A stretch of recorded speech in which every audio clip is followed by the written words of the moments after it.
Hello, and welcome to CHUB Cast, where we review 2 albums and episodes spanning across some multitude of genres, with your hosts. My name is Zach Smith, and I'm the bassist. And I'm Ben, and I'm the vocalist. The one who plays the guitar is me, Greg. I'm Kyle, and I hit stuff with sticks. All the way from Brighton, UK, combined, we make up the band CHUB. I hope you enjoy the podcast. Hello, and welcome to CHUB Cast episode 16. 16. This week we're discussing The Levelers, Leveling the Lands, and Austrian Death Machine, Total Brutal, not in that order, alongside Tank by the Seatbelt, Cowboy Bebop theme song, is it? I think. Yeah, it's the opening theme.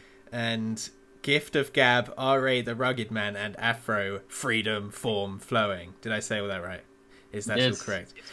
Amazing. At the end of the show, we're going to recommend a couple of albums to listen to for the next show, so please write your review for that and send your reviews to chubtheband@gmail.com or comment in the comment section below on YouTube, or use the hashtag ChubView on socials.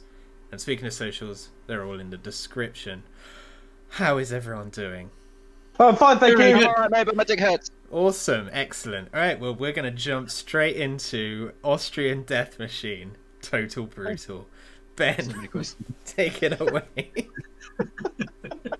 I'm so glad everyone's... How are you doing, Zach? I'm good. Yeah, I'm alright, thanks. Hey, can you not interrupt me? Hey, I'm trying to talk here. Austrian Death Machine. They are the side project of lead vocalist Tim Lambesis from As I Lay Dying. They're a side project thrash metal band. I think you mean As I Lay Crying. Yep. As I Lay Crying. And he essentially, it was just a side project because he wanted to piss around and thought it was just a bit of fun. It's basically a parody and a tribute to all the Arnie films and things that he's done, and obviously all the memery revolving around Arnold Schwarzenegger. So the album especially is around brutal. That time it came out, 2008. Yeah. I'm sure, like all of the I don't even remember what they're called, like, back in the day. Like, what was it? What did we call things before memes? They were like, lol, cat? God, what were things before memes? Lol, cat. They were just we had jokes. yeah, it was like those, like, windows with, like, the white text above and below, and, like, and just a person's face, like, yeah. Yeah. I mean, I Memes were weird back specifically then. remember, like, Cam or someone using an Arnie soundboard a lot of the time back in school. And I'm pretty sure there was a plug-in you could do on World of Warcraft that, like, changed all the sound effects to, like, Arnie sounds in quotes or something like that. He was everywhere. He was the most popular sat-nav voice for ages as well. It's like him and Mr. T. Turn left now! I'm probably not alone Left in if you want to thinking that, live. To the roundabout. I'm probably not I'll alone jump to the in thinking motorway that- now! Put that cookie down and concentrate. Get to the freeway. Yeah, so I'm probably not alone in thinking that that Arnie was an integral part of our probably teenage and childhoods with all their films and everything. So for me personally, this definitely hit a humorous and lovely musical chord. But yeah, essentially, all of the stuff on the album, all the obviously the vocals, but the guitar, bass, drums, everything, it was actually performed by Tim Lambesis, the lead singer from As I Lay Dying, which is, like, really weird. There was a lot of tracks that had a lot of guest musicians that helped out on certain tracks, but for the most part, the whole album was done by him. I think it was just a side project he wanted to mess around with when he wasn't doing anything with As I Lay Dying. I know it's a little bit of a contentious subject in regards to the lead singer because he's had some troubles in the past. So yeah, no apologizing for that. But do you guys know about this? Is this a thing you know? I don't know shit about As I Lay Dying.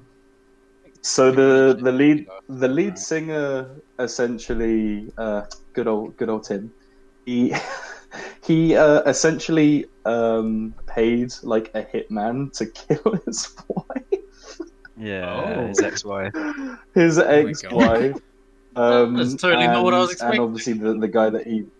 Yeah, it's kind of crazy. He literally solicited like someone to murder his then wife, obviously Holy ex shit. now. And he went to prison in 2012. Oh my god! And then she could have said, "As I Lay Dying." Boo! Did he hire hang on, I think Yeah, it's gonna hire. And the pun was so bad, I'm here laying crying. I think it was in 2012, it was 2014, I think he was arrested and convicted. But essentially since then, he was released on parole in 2016. He married the person that he was having an affair with, because obviously the reason... It's just a whole messy thing. You were going to say he hired... all the stupid... What, he married the hitman? Yeah. He's like, "You're going to kill my wife?" That would have been the perfect outcome. Oh no. The fucking top 10 anime betrayals. I don't remember the exact story. Wasn't it something like the hitman turned out to be fake? The what, sorry?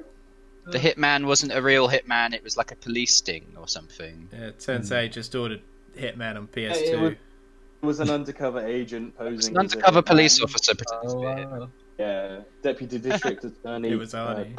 Claudia Grasso. Oh no, sorry, that was one of the attorneys on the case.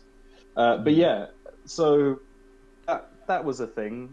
He's a bit of a piece of shit for doing that. But then has since, as he's come out of prison, he's now a good Christian boy. So he'll never do anything like that Christians. again. Like all the Christians, yeah, they're like, I do evil things, Yeah. and then I believe in Jesus, so it's okay now. So what you're saying is... there's no such thing as an insincere conversion, man. Like, he's definitely a good person now. Yeah, 100%. Yeah, absolutely, yeah. So what he's saying now, he no longer hires hitmen, he's a paedophile. Oh, shit, yeah. Oh my god. Sorry to all of our Christian viewers and listeners. I'm so glad, because I thought following our controversy all day on CHUBcast. Let's go. Yeah, I thought we might calm it down after last week, but nope. Let's go. We come for the feminists and we end with the Christians. It ain't ended yet. Shall we talk music? Yeah, so anyway, the album, their first album is Total Brutal. And I mean, it's just a cornucopia of fun, good times, and heavy metal. So, what did you think, Zach? Me? Yeah. Well, my first impression was, this is fresh metal. I like fresh metal. This is fun. And I started just bobbing my head for 40 minutes. And like, I'm completely biased because I love thrash metal. It's one of my favorite genres, and some of those I don't know. I've heard it all before, but it's just a fun genre, and if you're in a good mood, then it's just a silly time. And I tell you what, it just made me want to go to a music festival even more. I feel like we say this every episode, but I was just so fuck. I just want to drink a beer and headbang in a crowd of smelly people. Oh, God damn it. all the smelly people. Oh, dear. Smelly people. Yeah. But like, what can you say? It's standard fresh. There's a shit ton of fucking interludes though, and after I listened to the album, I had to go through all of the fucking songs and be like, that's not an interlude. That's an interlude. That's not an interlude. Just like add them all to my playlist. Because I wasn't gonna add all those fucking interludes, but there was one that like made me laugh, which was what it's like to be a singer at band practice. Yeah. Stop that. Hey, that's what it's like to be the drummer as well. I just wrote, that's what it's... We've all had that moment when someone's trying to talk, but someone else is playing over them. Like, that's what I just wrote. Everyone's had that moments. We've all been guilty of it too. It's just... Yeah. It just... Stop it. Stop it. It just made me laugh. It's like, wait, listen to my delay pedal. Whee! Whee! I think Greg has said exactly that once before. What? You were like, wait, listen to this effect on my pedal. That time when you put the flanger on and you played the whole of Wasted with fucking flange your phaser on it. Yeah, but that flange is way better than conversation. Like, halfway through the song, Ben is like, Greg, please, fucking stop that! Just sing. I was literally singing it, and then, like, I couldn't even. It was so distracting. I was like, please, Greg. it's the best way to ruin it. Like, one of my favourite parts of thrash metal is here, and it's just intro riffs. I just love intro riffs in thrash metal songs. The one in You Have Just Been Erased. I was just like, yes. And it's just, then I love it when thrash metal just goes like really fast on one note, just goes like, but like not that chuggy, but like faster. Oh, Ben's up there now. Needs my ball owner. Dickhead. Oh yeah. Fucking get your own. Ben is teleported to Kyle's screen. Anyway, what do you guys think? Pick someone. Ben. No, Kyle. I think I heard this album roughly when it came out, so 2008. The only song I really remembered was "Get to the Chopper" because I don't know if you guys watched the music video, but the music video is pretty cool. Oh, yeah. I didn't, like, but I've definitely heard of "Get to the Chopper." Yeah, it's like stop motion robots playing the instruments. Pretty cool. Oh, what? That sounds right up my street. Yeah, and that's the only one I've heard. I wonder if, because I don't know if you guys know the names of the following albums after this, but this is Total Brutal. The second one is Double Brutal, and the third one is Triple Brutal. So maybe now that he's out of prison, we can expect Quadruple Brutal soon. Brutal. He learned the meaning of brutal in prison, and we're going to get the hardest album ever. It better be called Quad Brutal. Quad Brutal. Oh yeah, that'll probably be the best. Play on words. Or he'll jump the shark and go like Ultimate Brutal or something. Oh, shit. Jesus Brutal. Oh no. Jesus, that's brutal. Yeah, it's one of those albums where it's like a few we've done before where they're kind of silly ones, but you can't take it 100% seriously because it's clearly like a parody. I actually quite enjoyed the interludes on this album. I don't think any of them were completely like they at least made me laugh the first time I heard them, and that's all you can hope for, really. Yeah. Especially the what it's like being the singer at band practice thing. Literally, that just made me laugh so much. Did you listen to the Not So Hidden track as well? I did. Yeah. And I kept whole it playing. Yeah, I skipped through it, and Ben was like, "There's bits in there that you didn't hear." I'm like, "Oh, well, rip."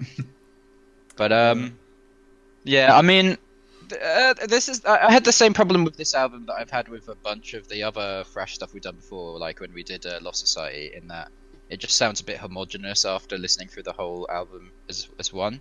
I really like every song individually, and I listened through it again today, and I got as far as So Far So Good, Let's Talk About It, and I was like, I'm gonna have a nap because I'm fucking dying.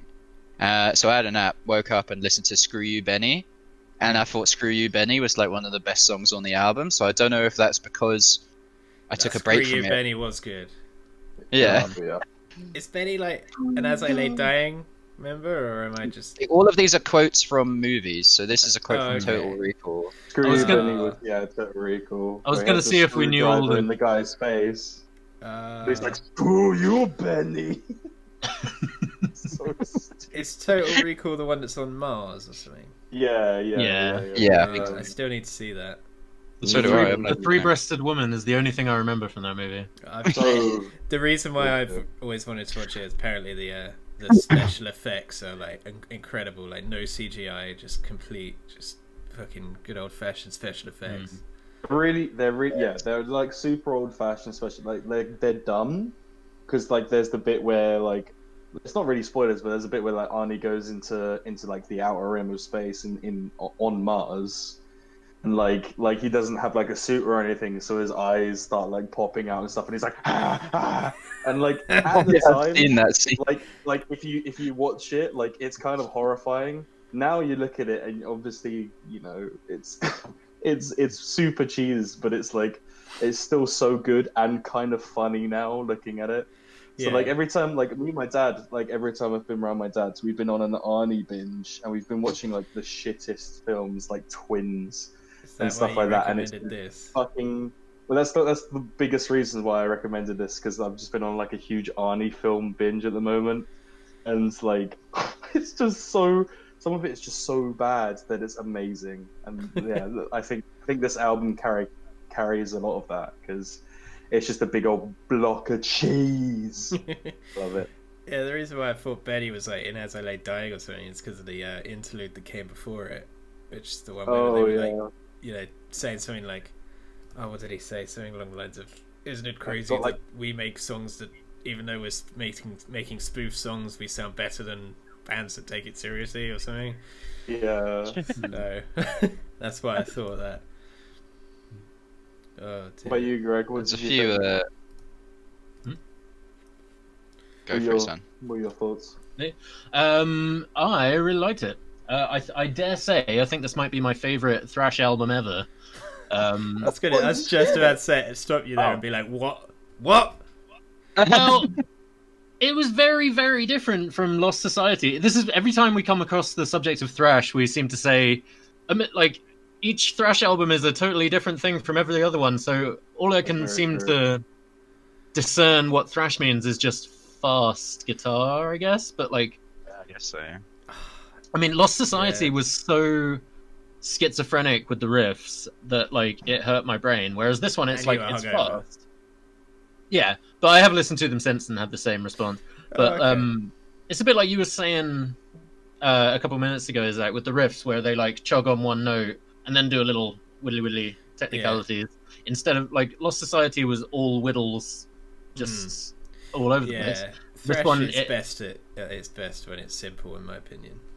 But yeah, I think that's what I liked about this one so much. It was the riffs were very simple, like that one interlude where they say they wrote all the songs in an hour. I think that probably is true. And oh yeah, like it was like wasn't it like the second all or the third songs sound the track same. It's just like all the songs sound the same. It's like because they're totally brutal. And it's just like, yeah, they are. Yeah. It's like, and it's self-aware as well. It's like they realise that a lot of people are going to be like, "Ooh, a lot of it sounds the same," and I'm like, I feel like that's what it lends. Like Kyle's right in the way that they do sound a bit homogenous, but like if one song of any of the songs on the album came on my shuffle, I wouldn't skip it because they're all just like thrash all has fucking that. Sick. Yeah, thrash has that kind of like I'm not gonna skip this unless you're hungover mood vibe. And it's just like coupled with the fact that it's just like such a stupid meme at the same time. I feel like the reason why like it carries itself so well is because it knows it's a joke. It walks that fine line between being good music first and then being a joke afterwards. And that's what I really, really love about it, is the fact that musically, even if it wasn't actually singing about Arnold Schwarzenegger stuff, it's still like a decent thrash album, like with all the actual like riffs and everything. But the fact that that's layered on top gives it like that extra bit of like, oh, this is amazing. So I was going to ask actually. Sorry, carry on. No, go around. What were you going to say? I was wondering if there are like, I don't know what you call it, like meme core or whatever, bands based on characters or like shows or whatever. The only other one I could think of was Okili Dokili. I was going to ask if you guys knew any others. Claire the other day found a instrumental band. They dress up as... I'm gonna have to ask her real quick. Be right back. There was that one that Zach showed me where it's they're all dinosaurs. Yeah, it's like that German children's metal bands. Oh god, yes. So many memes like that. Yeah, there's so many like. One of the things I was gonna say about this album, it made me realize, like, I was listening to Rubber Baby Buggy Bumpers earlier today, and I was like, it just proves that any lyric, if you sing it with enough conviction, sounds cool. Like the bit towards the end where it's like Rubber Baby Buggy Bumpers, and it's just some stupid, deliberate meme on a catchphrase that was in Last Action Hero, but it still sounds so good. Like, yeah, it's like that's it. Like, and I feel that's why. Again, I feel that's why like it lends itself, like, especially with harsh vocals, like you could say dumb shit, like really dumb stuff, and it still fucking works, because at the end of the day it's like, I don't know, because if it sounds like visceral and hardcore, then it kind of just works with the music. Because a lot of people are like, oh, when there's like heavy vocals, like I can't really understand what they're saying anyway, so I'm just like, yeah, but like if you know, it makes it even better. So it's just, it's so funny. Yeah, it's all in the delivery with the vocals, I think. Mm-hmm. Sure. I mean, one of my favourite songs of all time is Toxic Garbage Island by Gojira. And the big hook in that is literally he's shouting "plastic bag in the sea," In the sea. over and over again. And it's fucking brutal as shit. I'm like, fucking like that, Pacific garbage bag. To be fair, plastic bag in the sea does have very heavy connotations. Yeah. It's a serious subject. It really is. It's serious. The line itself is kind of goofy, but like the way he says it with such conviction, it's just so fucking good that like literally when it comes on, me and Carl are just like, it's always so heavy. Oh fuck. Did you find out the band, Zach? Fuck, you know my memory is so shit. I literally forgot it, or again. I'm so fucking down. Oh my god, Claire's in the other room like, you never listened to me. Okay, I think they are called Nuclear Death Squad. They are, or something, and they are, or something like that. Nuclear something or other. I'll put it in the comment section. And what's their theme? They're an instrumental band that dress up as Donald Trump, Putin, and Kim Jong-un, and just play their stuff live, dressed as them, not saying a word, and then they just go off stage. That's literally it. So interestingly, in this band, there's been a little bit, obviously, aside from the controversy from the singer wanting to kill his wife. There's actually another Arnold Schwarzenegger-based band that had a little bit of a tiff with these guys, because they're called Arno Corps. Oh yeah. And they're the San Francisco kind of rock band based on Arnold Schwarzenegger quotes, and they actually originated 7 years before Austrian Death Machine. So I mean, there was something with that, but I mean, at the end of the day, like, if they were that good, then we'd know them more, to be honest. So you can't copyright a concept, can you? You can't be like, I am only Arnold Schwarzenegger band. Yeah. If they're the one I'm looking at, they only have 600 monthly listeners, and their logo is the Nazi eagle. Oh no! The one I'm looking at. Arno Corps. Oh no, that's not good. Yeah, it does kind of look like the Iron Eagle or whatever it's called. Oh no! Okay. Well, oof. Oof. Yeah. So in conclusion, then they fucking suck, and this band's better. So yeah, superior.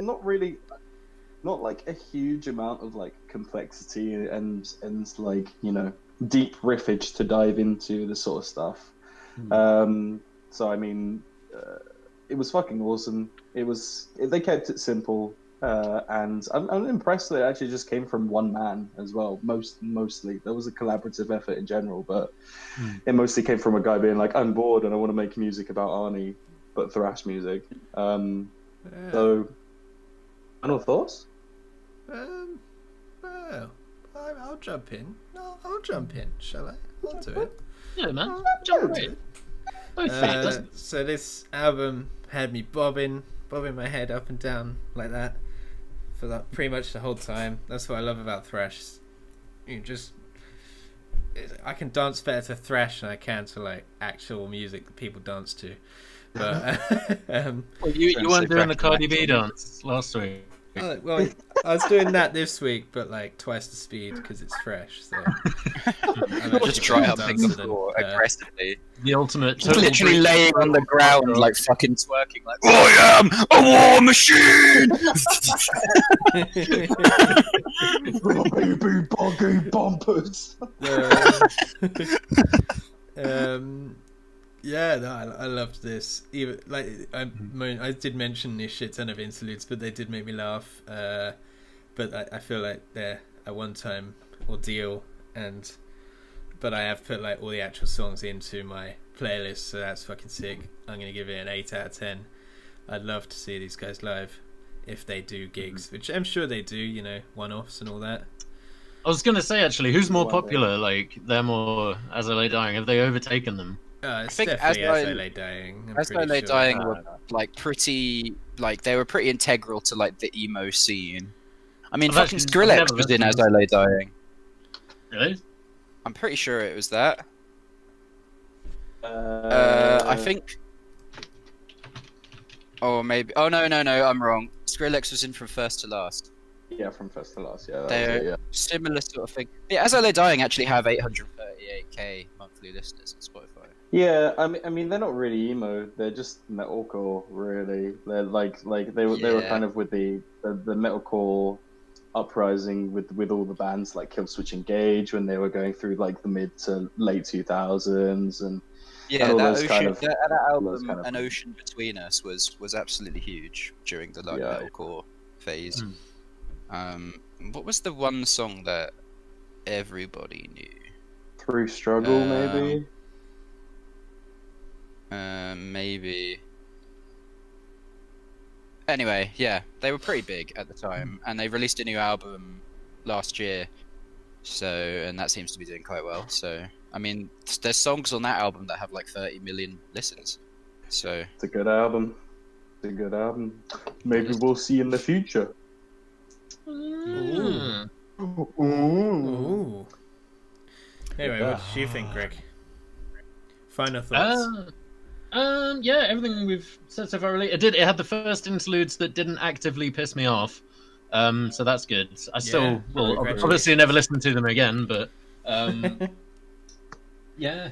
I'd say I did start to get slightly fatigued about maybe like 2/3 of the way through the album, but that wasn't to say any of the songs were worse. It's just that I was like, okay, done this now. But yeah, I really, really liked it. Very listenable, very danceable, very headbangable. Yeah, does exactly what it says on the tin, really. Nice. What's the rating, mate? I'm gonna give it an 8 out of 10. Copycat. I wrote it down before you said it. The fuck? Yeah. Alright, what was I gonna say? I basically got to Rubber Baby Buggy Bumpers and put my like final thoughts already because I was like, I already know how this is gonna go. All I said was it's just chunky riffs and Arnold. What's not to love? The music's pretty good. It's not trying to do anything too crazy. It's really enjoyable. It is pretty standard thrash though, and it's the same issue I had with Lost Society and a lot of newer thrash bands in general. My favourite thrash bands are stuff like, you know, the Big Four, and I think the reason why they have so much staying power is because they have a lot more diversity in their songs. Oh, yeah. Like they have a lot more slower songs or kind of proggy songs like Megadeth and Slayer, or you know, songs where they tried different things. So this was kind of relentless all the way through, which is nice and you can't complain, but it's kind of paint by numbers. It's a hard one to rate from me because I do really like it and it made me laugh a lot of times, but most of that is novelty and I'd get bored of it quite quickly, I think. So I'm going to give it a 6 out of 10, even though it was probably about a 7 out of 10 this listen. I can see myself getting bored of it quite quickly. Yeah. Nice. Jason, what about you, Ben? Yeah, and then just to wrap it off, Yeah, I do agree with Carl in the way that, like, literally, it's one of those albums where I've listened to it. I think this time for this episode, I particularly wanted to like be very overly critical about it because, again, because of the nostalgia, because the fact that I love metal and thrash and everything like that, I was like, am I seeing this through rose-tinted glasses? So I listened to it a couple of times. I'm like, am I getting bored yet?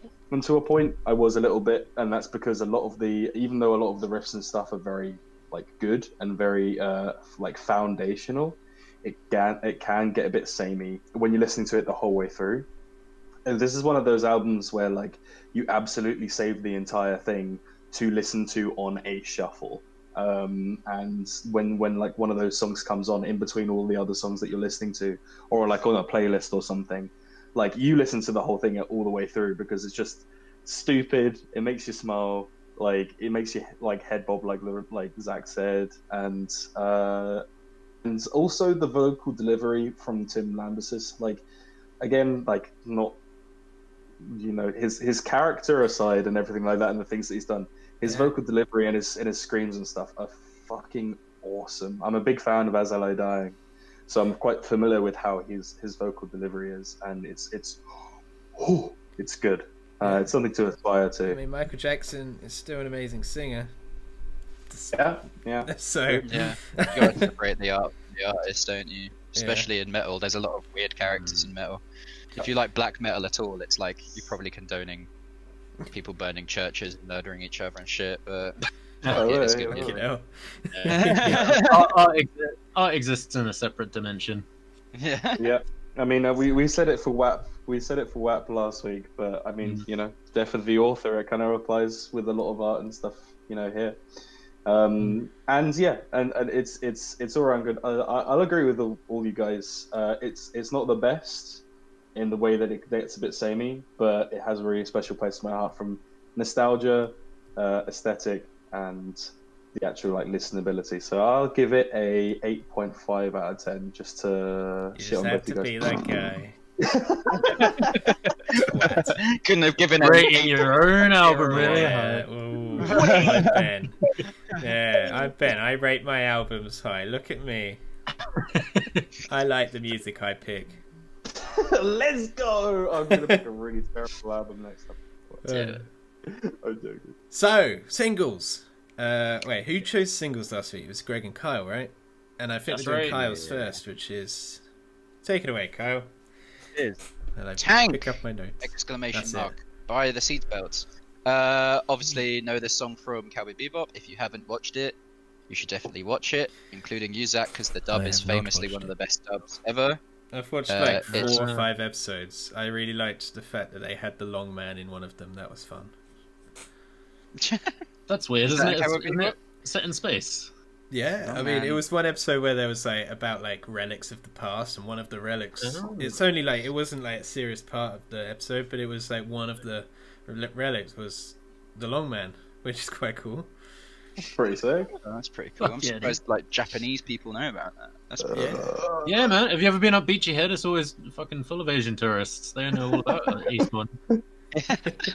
Well, that's the place to be after all. Yeah. So I should it's in a lot of movies. It's a really good song. It's very obviously inspired by James Bond, in my opinion. Oh yeah. Definitely gives Bond vibes. This band, the Seatbelts, were formed by Yoko Kanno, who is the main like band leader, specifically for the Cowboy Bebop soundtracks. Every song they've ever done has been in support of either the anime or movies. They've got a few soundtracks out now, and it's got a bunch of stuff going on, and it's really cool. I'd recommend listening to the actual soundtrack, like the full thing, because it slaps all the way through. This is the first song. And yeah, what did you think about it, Ben? Well, I actually recently started watching Cowboy Bebop not too long ago when it was with you, because I was like, oh, we've got a list of anime we need to watch together. Let's fucking watch some Cowboy Bebop.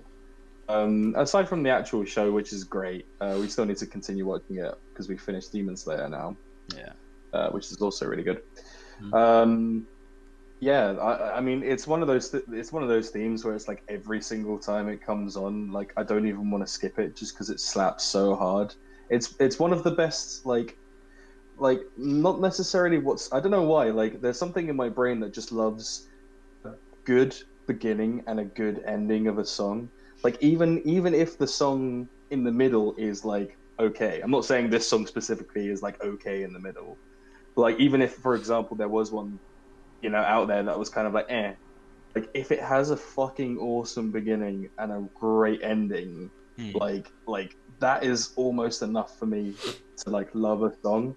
You know, it's sorry to cut you off there. It's weird that you say that, because I personally hate good beginnings to songs, and I hate good ends to songs. If a song starts badly, then I'm like, fuck yeah, I love this song. So weird how we're different. That's so weird. Yeah, that's so weird. Yeah, I'm like, if you Speaking of, our intro to shit, I can subscribe. But yeah, it's really good. The beginning and the end slap, like I mean, I'm a really big fan of like jazzy kind of like instruments and like that kind of stuff. Anyway, especially love seeing that kind of stuff live. It's like it's just seeing the instrumentation, like how like involved. I feel like as well, like jazz musicians and stuff that like play those kind of brassy instruments. They just they go hard, like when you watch them play their stuff. Like I think I've seen like rock and metal musicians that are more lax than some like fucking jazz drummers that are proper there, and they're just like they're crazy. Like, yeah, did you ever see the film Whiplash? Yeah, oh yeah, exactly. Yeah, they're all like every single one. Yeah, jazz people are insane. I don't think I've ever seen any jazz live. Oh, like I watched this song specifically like performed live by the guys that made it. Yeah, they did a 20-year reunion live version where they all got together and played through this song and a couple others, which is pretty cool. Ooh. Yeah, I never thought I'd appreciate the trumpet as much as I did after hearing this. So yeah, the trumpet is such a good instrument. I blame Pokemon Ruby and Sapphire for my love of the trumpet. Oh yeah, oh yeah. For me, thank you, scientists. Oh dear. It's worth noting that in the actual intro of the series, the trumpet solo is not in it. It's only in the full version of the song. Damn it! The trumpet solo fucking slaps. Yeah, that was like my favorite bit of the song. It was all amazing, but like a bit where it's just like. Oh no, that bit's in there. That bit's in there. The ending, yeah, that's in it. But the actual solo, that solo, yeah. But yeah, that noise, that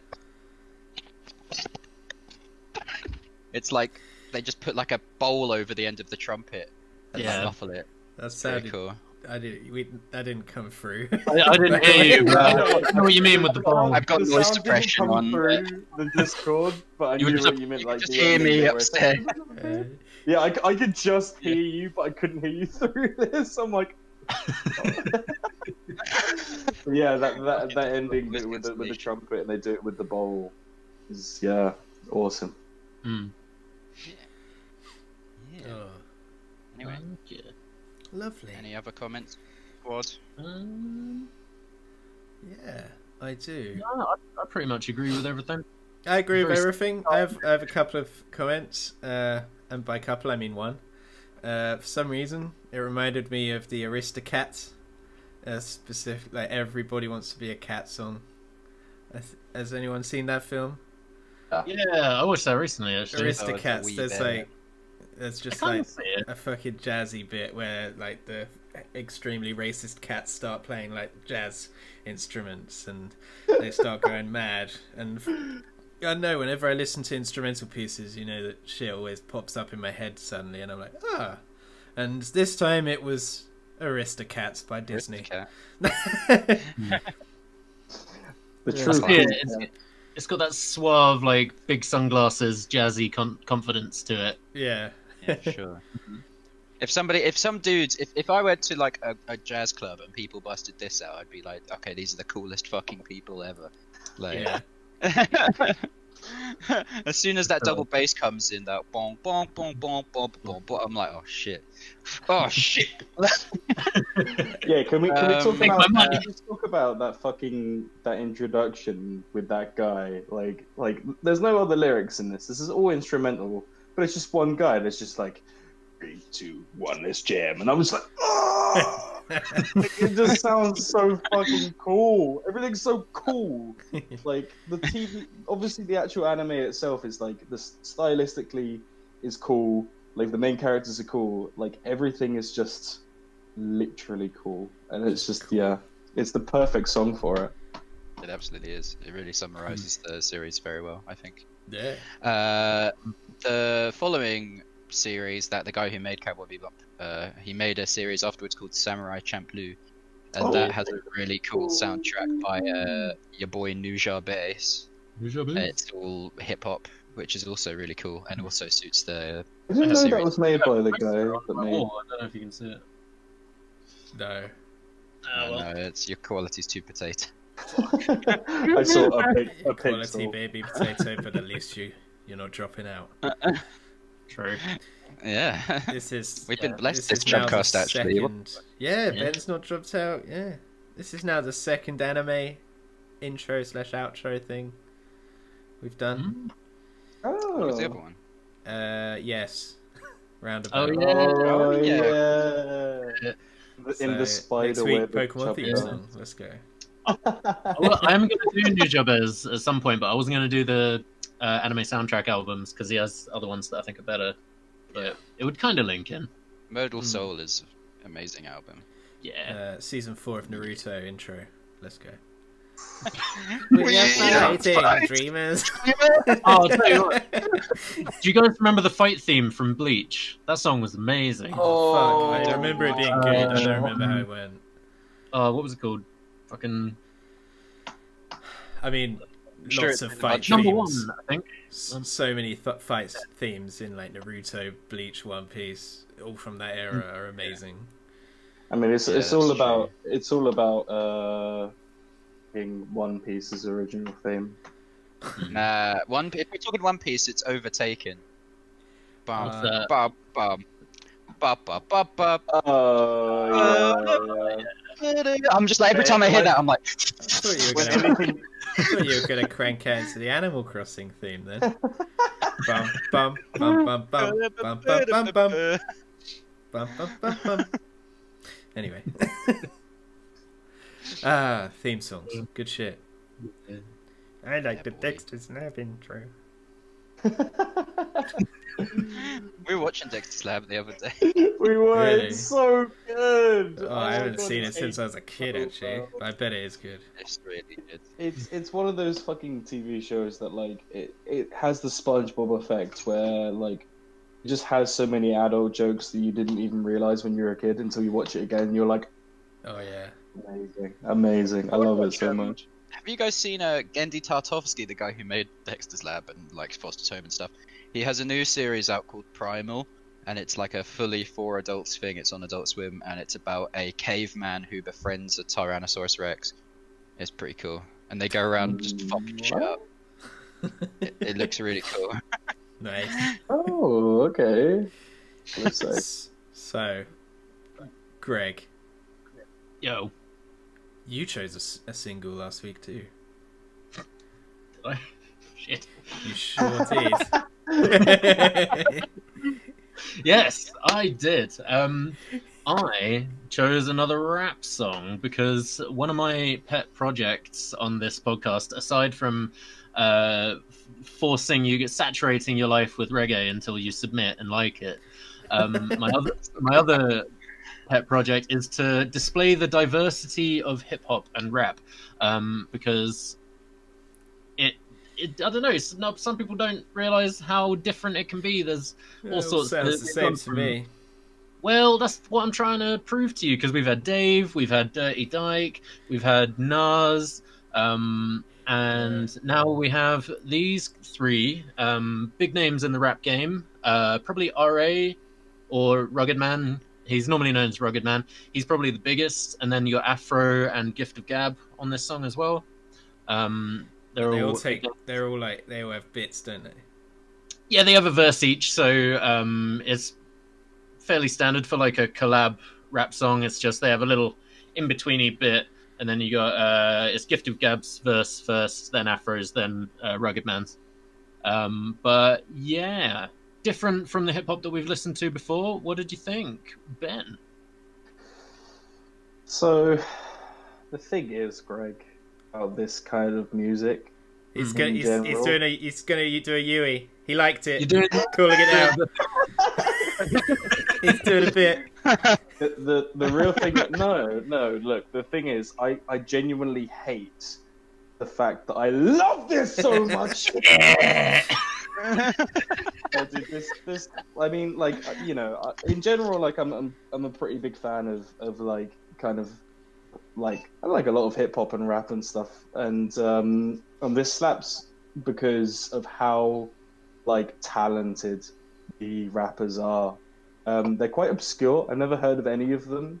I think I may have heard of Afro, but he's super young. He's like 21 years old, or like around that age, like really super young. And I never really heard like any of their stuff.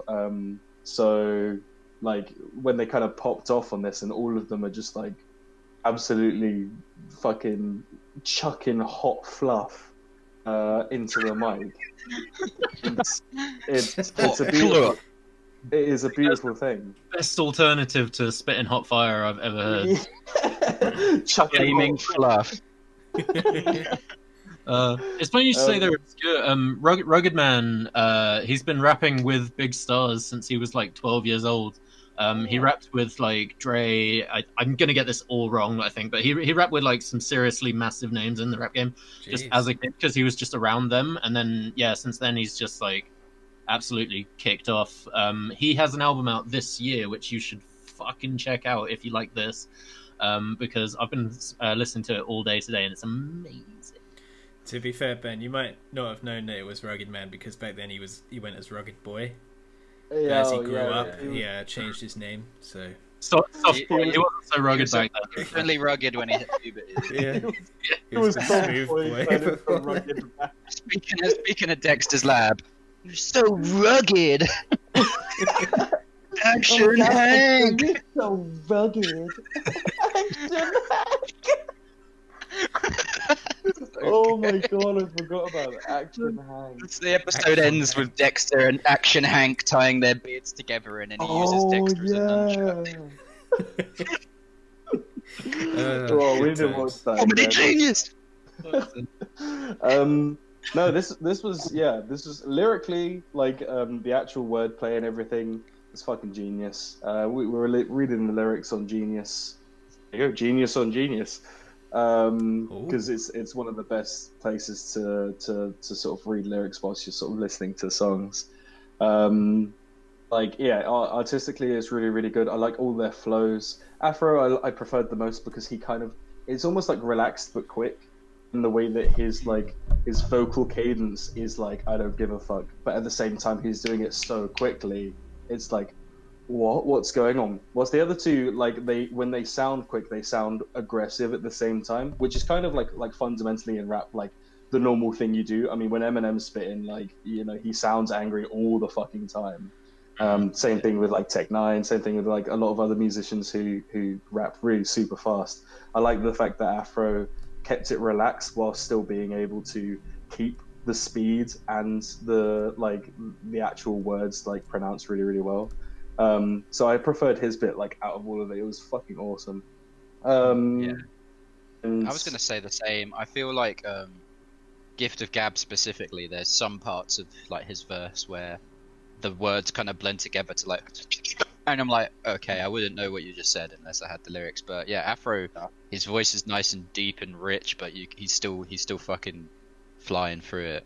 I was going to say, it's funny you mentioned Tech-9 as well, because this gave me bigger Worldwide Choppers vibes. I haven't heard that one. You know, heard all Midwest choppers. It's basically he just gets all of the like really crazy fast rappers in on a song, and they all have a verse where they're literally like blazing through it. Yeah, it's pretty absolutely cool. like. Yeah, it's got like So yeah, it's got like Busta Rhymes and Twister on there and stuff. The like famously fast rappers. I'm surprised I've never heard that before. I've heard a lot of Tech Nine, but he has so many fucking albums. Like, it's difficult. He has a really good song with Rugged Man as well called Hallelujah, which you might have heard. Yeah. That's actually what I was going to say, that Carl mentioned it as well. Gift of Gab, like, I never listened to his stuff before, but the way he delivers his like rhymes and everything, he really sounds like Busta Rhymes when he's getting into a flow. Like they're like the way they both sound. Like if you listen to any sort of Busta Rhymes way, he's absolutely killing it. Like it sounds basically the fucking same, which is what I like really appreciated as well, because it was quite familiar. Yeah, like I never really I didn't really dive, because there's a lot to take in, obviously, because you kind of absolutely chucked with all the fluff. Like the actual like lyrical sort of content was kind of a bit lost on me, but when I was sort of reading it at the time, I was like, okay, yeah, this is sick. So yeah, I feel like the flow was really good, but reading the lyrics, I don't remember any that really jumped out at me. I don't think there was any like really clever metaphors and stuff in there, but that's probably really difficult to do and kind of defeats the purpose of smashing through something really quickly. So yeah. I mean, my favorite bar from this song is a completely nonsensical. I feel like when you're going that fast, they just want to make something that sounds right, sounds good, doesn't really matter what it means. Like my favorite bit was the bit where he mentions Harry Potter for some reason. He's like, the Harry Potter rap, and then he just starts naming dances. He's like, do the do-up, do the robot, do the hip. Oh, that Rugged Man at the end. So, yeah. He mentions Harry Potter because there was that famous clip of Daniel Radcliffe doing the like A to Z rap thing on like Conan or some shit, and the person who wrote that rap was Black Alicious, which Gift of Gab is part of, and obviously that rap was really famous and went viral, but nobody ever recognized Gift of Gab, so he was kind of a bit like throwing shade, like everybody liked the song because Daniel Radcliffe did it, but nobody fucking listened to Gift of Gab because of it, did they? So, holy shit, I did not know that. Yeah, I only know that because of I read it on Genius. Yeah, that is interesting though. Damn. Yeah. What did you think, Zach? Oh, all right. What did you think? I mean, did you love it? Yeah, I loved it, man. You can stop recommending rap now. No, I'm joking. Please continue. Nah, I was like really impressed by this song. I was just like, wow, these guys can talk really quickly. I was like, I would have done it on my computer, but I was watching this on my telly, so I couldn't. But I wanted to like slow down the song to see if they were actually saying words, because I didn't have like the lyrics up or anything. I was just watching the video, just like, ooh, look at them go. But it was still incredibly impressive. Like really was impressive. I'll tell you what, there is some rap I do like. Has anyone seen the new Just Eat advert with Snoop Dogg? That's a pretty good song. Get Deliveroo. Tacos to the chateau. Please, somebody say, just eat. It's well good. Me and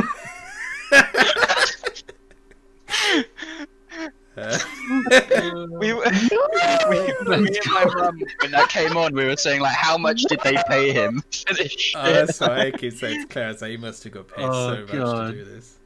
Yeah, that's probably my favourite rap song ever. So, yeah. I'm going to recommend so many more rap albums just because you said that.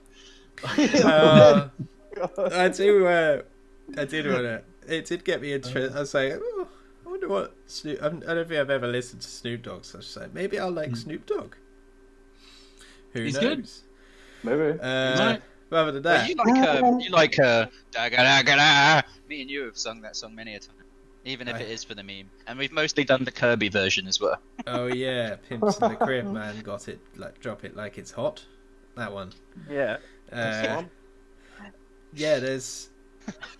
I like the album name Rejoice, Rappers Are Rapping Again, because after listening to Ghostmane and Cardi B, it is really clear to me now where the actual talent is, and it is kind of a shame that people like Ghostmane and Cardi B are like so fucking popular, whereas these rappers aren't. It's kind of like just a kick in the teeth, but that's the music industry, I guess. As a fan of rock and metal, I know the feels. We know it all too well. Yeah. But no, other than that, I was just impressed. I've definitely seen that video before, though. I recognise it. Alex is a big fan of this song. Maybe he showed you. Oh, probably, yeah, on the nights... Well, as soon as Alex gets, like, 2 drinks in him, he just starts putting rap on YouTube, so that's probably where I've seen it. Alex, can we put on a song, please? Like, fuck off, blood! Yeah. Putting that emo shit on. Him and James just... Yeah, in the corner. On their own. It's always them, like, everybody is like, I'm going to bed now. They're like, alright, mate! Boom, boom, boom, boom, boom. It's just like, it's just in the corner, like, please. Gosh I darn. can't wait till the rule of 6 fucking ends so we can experience that again. Oh, God, I can't remember what it was like. Or Alex getting a dress and Remember start parties. blasting Tech 9. I remember parties. They were fun. What a world, what a world. And just like parties, this song was very fun as well. Yeah. It gets the big thumbs up from Ben. The thumbs up.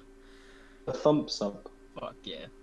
Yeah, well, Ben, you gave it a thumbs up, so I'm gonna give it a thumbs up and a half. Bitch. I'm gonna give it a thumb. Thumb up the But what direction? Just thumb. I'm going to give thumb pointing forward. Neutral thumb. God damn. I want to give you the thumb. Anyway. I think that's the end of the segment. Unless someone else has something else to say. So we've learned two new phrases: chucking fluff and getting the thumb. My album. I decided to go with this one because, you know, I thought I was being a bit too diverse, so might as well reel it in a bit and choose something a bit different. And I choose one of my favourite genres of all time, folk, or in this case, folk and roll, or indie folk. I don't. It's folk with an electric guitar, alternative folk. Never heard of folk and roll before, but I love it. Folk punk. Folk and roll. My dad's got a T-shirt just saying folk and roll on it. It's pretty. That's how I first heard about it. It kind of summarizes your dad in a nutshell. Literally. Yeah, he's very folk and roll. So the Levelers, they were formed in 1988. They are an angry leftist band that was spawned of the ashes of the Thatcher period. They are from Brighton, which is quite cool. Yep. Yeah. So they're quite nearby. I actually interviewed Dad about them because they've got a song called Battle of the Beanfield.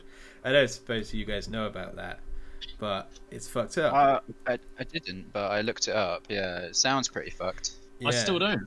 What is it? So, okay, I'll go through it now. Fuck it. So the Battle of the Beanfield in 1985, Thatcher was in, and she just didn't like anyone with an alternative lifestyle, so as she fucking hated it. And around the same time as Thatcher, there was like this new age of like not quite gypsies, not quite hippies. They were like a combination. They were called New Age travelers, and they were just a community that lived on the road, and they were just peaceful folk that just didn't want to live in a house. They just wanted to travel, which I can get behind. So yeah, every year there is a festival called Stonehenge Free Festival. It was run by a band called Hawkwind, which Hawkwind were Lemmy band, right? Yeah, Lemmy from Motorhead. Yeah, it's crazy. Yeah.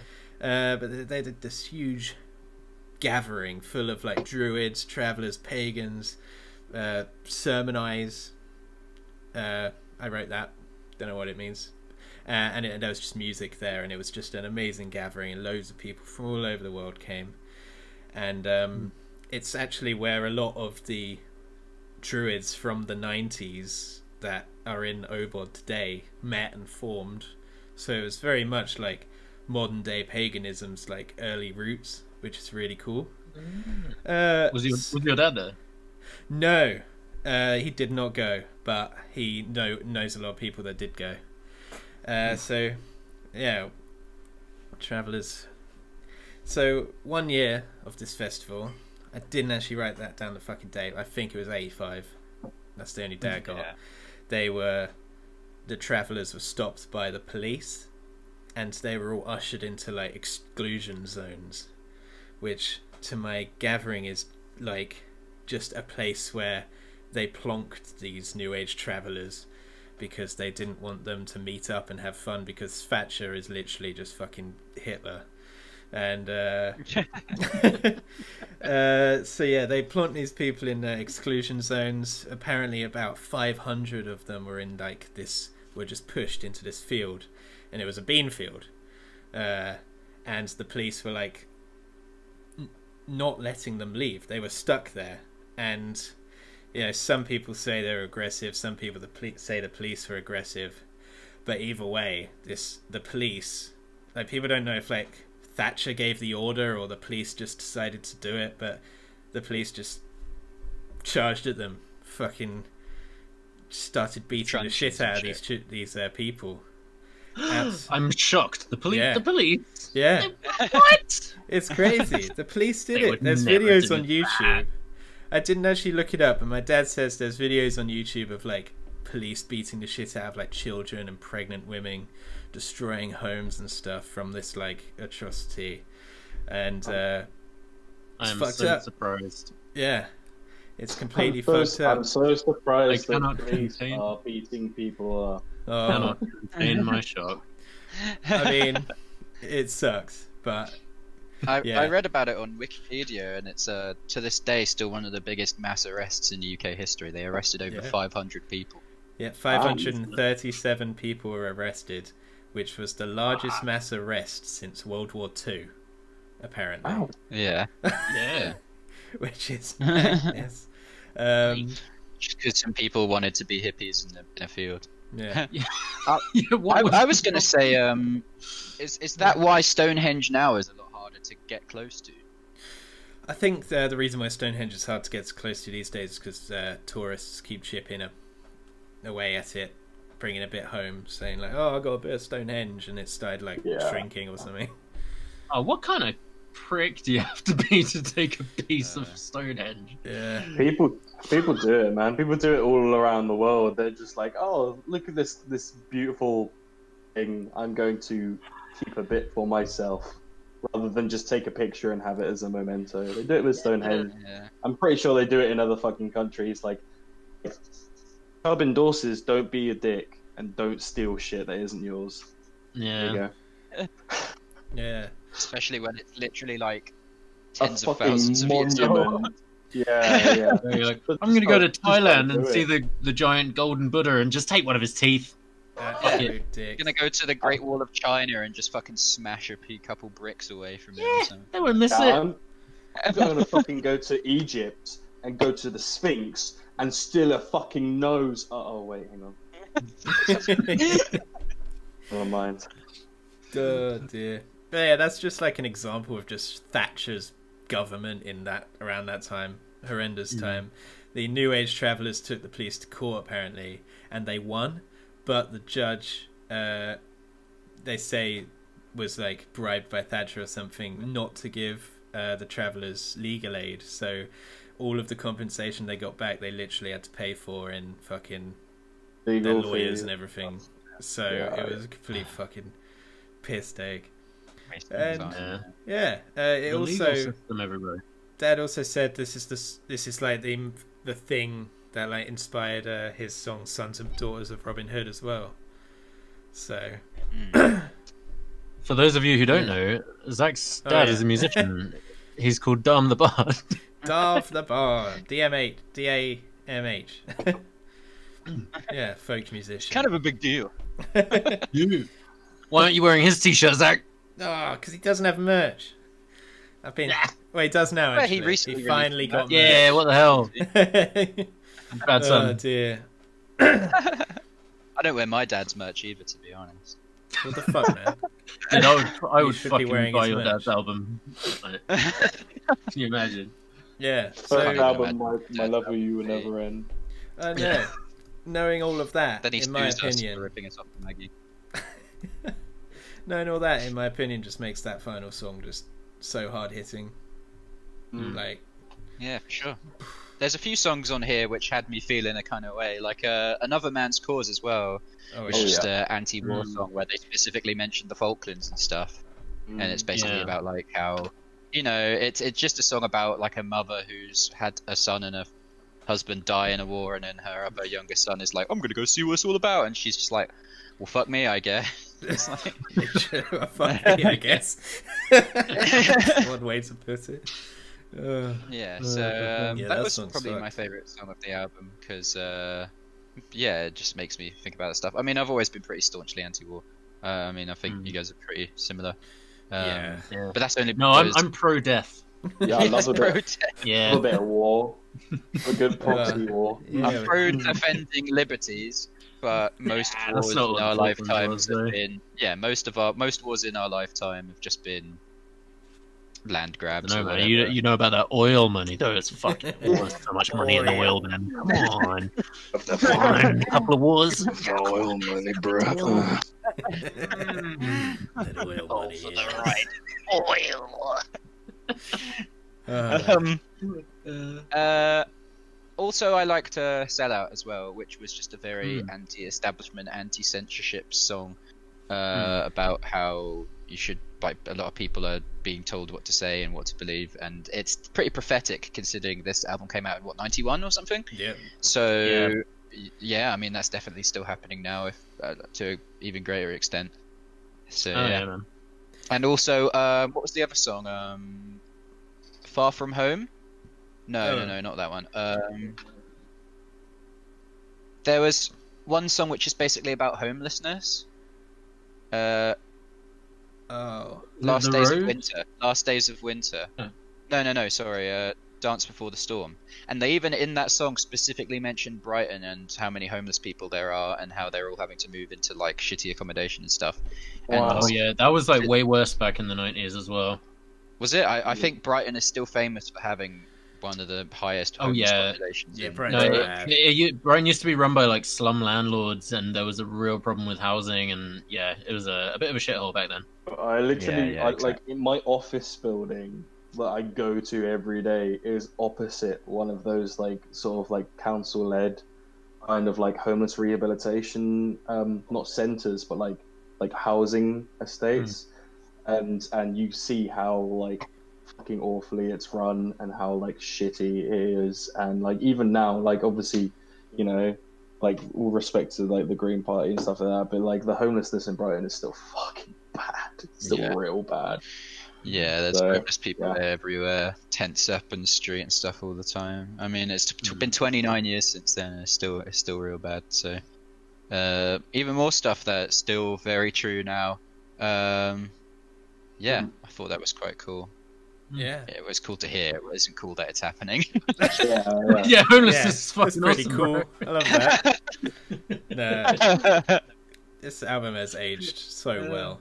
Like all its themes are still relevant today. You know, it's because like a lot of Tory like austerity and like a lot of their kind of like the stuff that they've imposed in the past fucking God knows how long have they been in power, like the last 10 years, have been very neo-Thatcher anyway. Has always had that kind of like proper like mentality of you know, sort your own shit out, and if you don't sort your own shit out, well then fuck you kind of thing, rather than there are actually people that need social help and social support and like a well-funded fucking healthcare. Dude, isn't it amazing that people have literally been having the same arguments for like thousands of years? Like, learned by now. It's fucking crazy. Yeah, and people are still saying, fucking banging on the same drum, and they're like, "What? No, that's obviously not the answer." And we're all just sitting here like, this album slaps. To be honest, this album slaps not just from a lyrical and message kind of view. It slaps for me personally from a nostalgic kind of view as well. A lot of the songs that are played on here I actually recognise from when my mum played. A lot of the stuff, obviously, my mum knows Zach's dad quite well from all the sort of druid circles and everything. So a lot of the sort of neo-pagans and druids from our childhood and everything loved the Levelers because they kind of echoed the same sort of message and the same kind of vibes that they were sort of singing about. So especially the Boatmen. I'm pretty sure I've been to so many druid camps and stuff where they've actually, a lot of people have just performed that live. The Boatmen's countless times. Tune. And it's home. Just live your life how you want to live. That song was the most what I expected of this album. Like the songs previous to that are very rocky. Especially 15 Years sounded like very Billy Idol to me. Hungry Like the Wolf fucking sort of vibes. Obviously that's not Billy Idol, but they sounded like that sort of thing. But The Boatman was very much a folk song. And it really did make the life of a boatman sound quite romantic. Quite chill and relaxing. Seeing all these different things, Like sounds the nice. Didgeridoo at the end. It was a didgeridoo. Yeah, it's probably like a psychedelic outro. Yeah. One thing I was going to point out is Levelers were actually a political movement from the 1600s during the Civil War, who basically thought that they believed in populism, equal natural rights, suffrage and equality before the law, and religious tolerance, which is pretty fucking progressive for the 1600s. Time being, very, very progressive. Yeah. So go back in time and tell them that it's still not the case in fucking 2020. Sorry, boys. Keep going. It's a lot better than it used to. Oh yeah, especially in the 1600s. Yeah. Yeah. What do you mean water goes straight into your house? I don't get the cholera from taking my baby down the well. We're like, what the fuck's cholera? And they're just like, ooh, a baby. God. Gosh darn. One thing I was gonna mention, I swear, I didn't actually look this up, but don't the Levelers have their own festival? I feel like I should know this. I'm gonna look it up now. I'm sure they have an event that's based around them, but that other people come to. It's like a mini folky festival. And Beautiful Days. That might be it. Yeah. Beautiful Days is the Levelers' independent family music festival organised by them. Their music label. Yeah. And what you were saying about it being really nostalgic, I don't have a pagan background or anything, or a folky background particularly, but I always thought the Levelers were this massively influential band in England and in the English kind of folky music scene. So I was shocked to see on Spotify they have less than 200k followers. Oh, that's a lot for folk, dude. Folk has not ever been a big genre. I mean, this album, amazing to me. Leveling the Land has gone platinum. It was in the UK charts when it came out. Their first album as well, Weapon Called the Word, is also platinum. So they've definitely had some staying power. Folks never really had the impact that other genres have.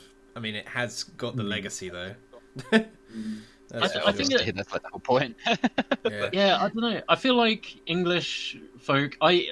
Maybe I'm naive. I thought it would have been a bigger thing among English people, because I don't know about you guys, but listening to this album, I had a feeling of being connected to my homeland sort of thing. I felt like I was one with the grass and the trees, and I could go and live in the countryside.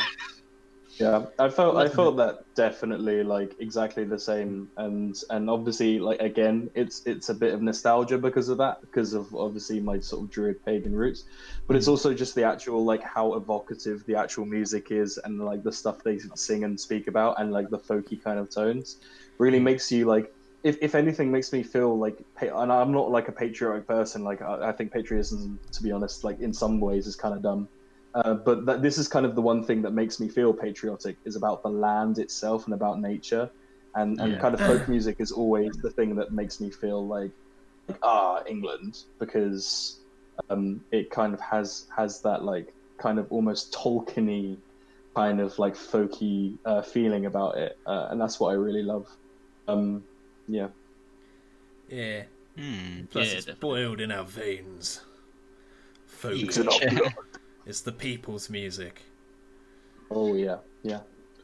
I mean, one thing that I sorry, actually, I'll let you finish. I was going to quickly just say that Claire told me that like, and I didn't fact check this or anything, but it makes sense that like folk came around when like classical or something like really got big, when classical was big, and all like the rich people were going to see like classical orchestras and stuff, and all the like the peasants that couldn't afford tickets to go see like all these big classical names just play the fiddle in a pub, and that's like how folk really took off apparently.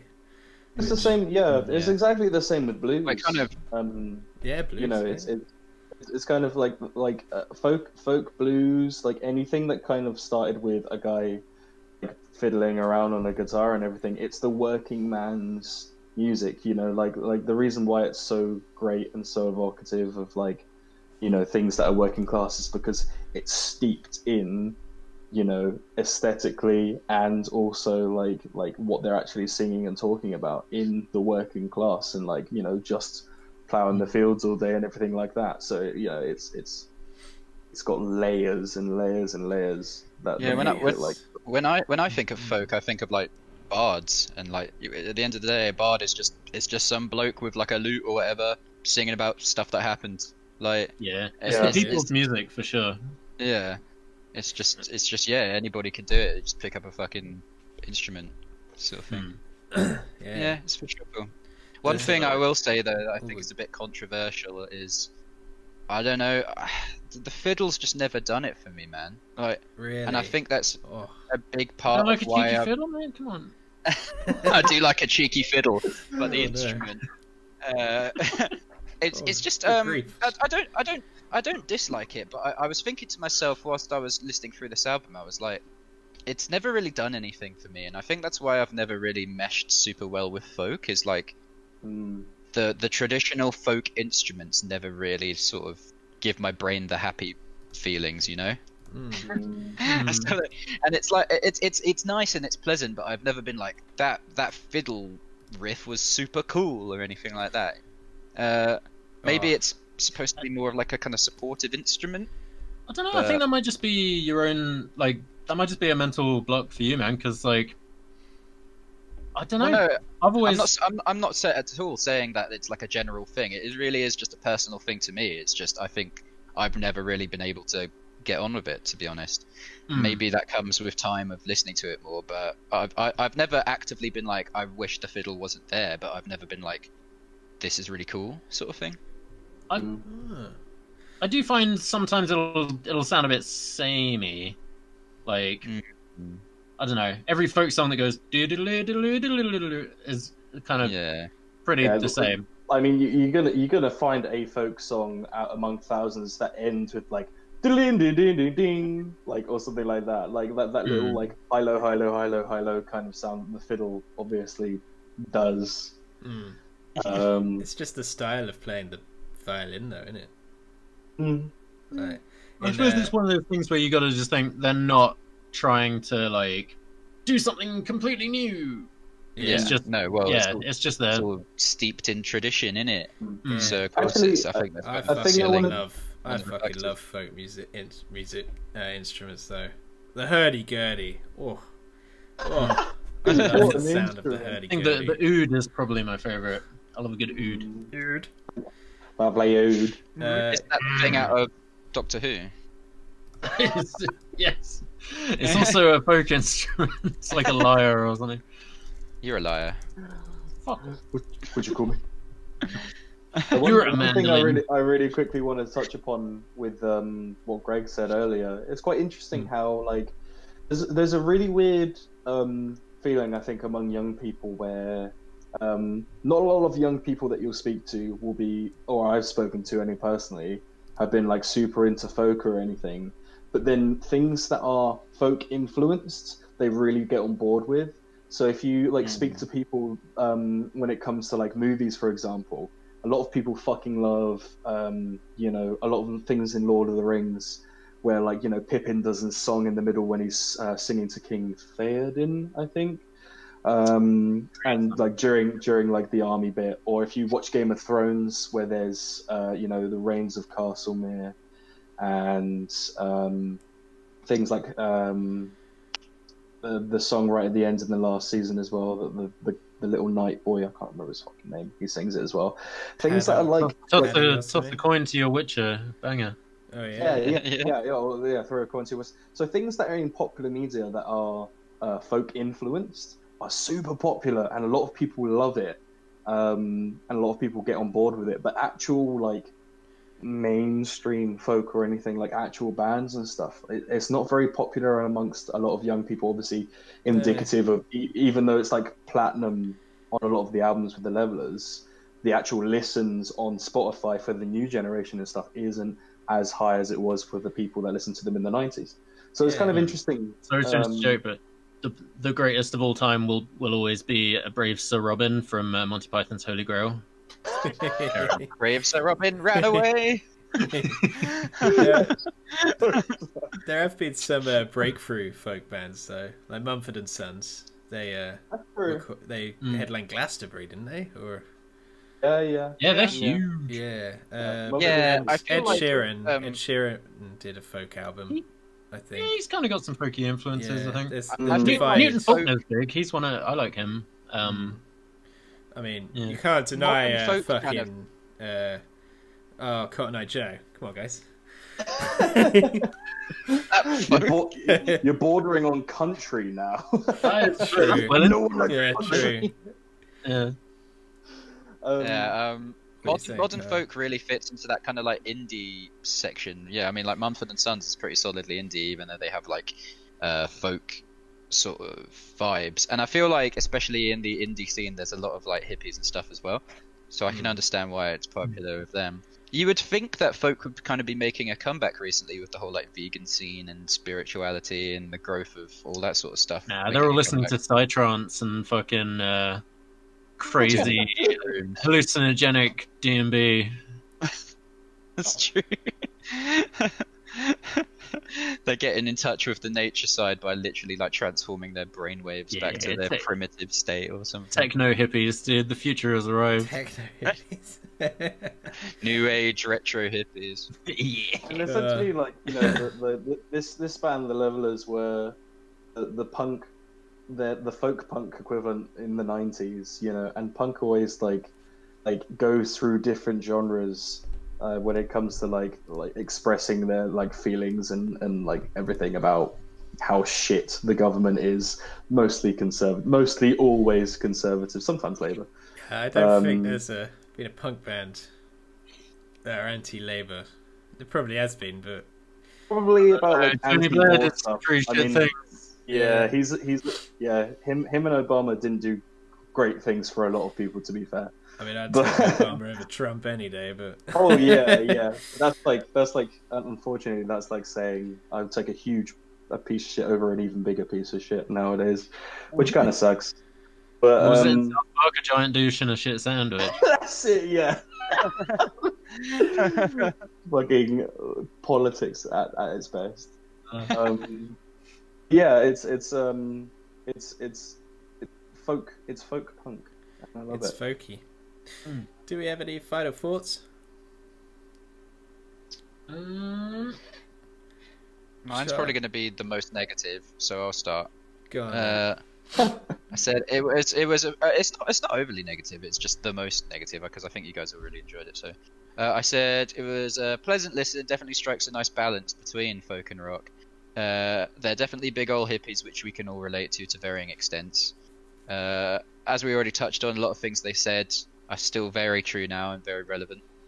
I liked Sell Out, Another Man's Cause, and Plastic Jesus enough to add them to my Spotify like list. I felt like it went on a bit long, but then I did listen to the bonus tracks. I forgot that you said that after everything after Battle of the Beanfield. Stop at Battle of the Beanfield, but it's fine. Yeah. Yeah, so I actually haven't listened to the one that you mentioned, Kyle. It's quite good, and they have a cover of Devil Went Down to Georgia as well, which is good fun. Oh yeah. Yeah, I enjoyed that, but the best cover of that will always be Guitar Hero 3. Yeah, so. That's the only version I have heard. Yeah, man. Yeah. The best version is Nickelback's. Let's go. They have one?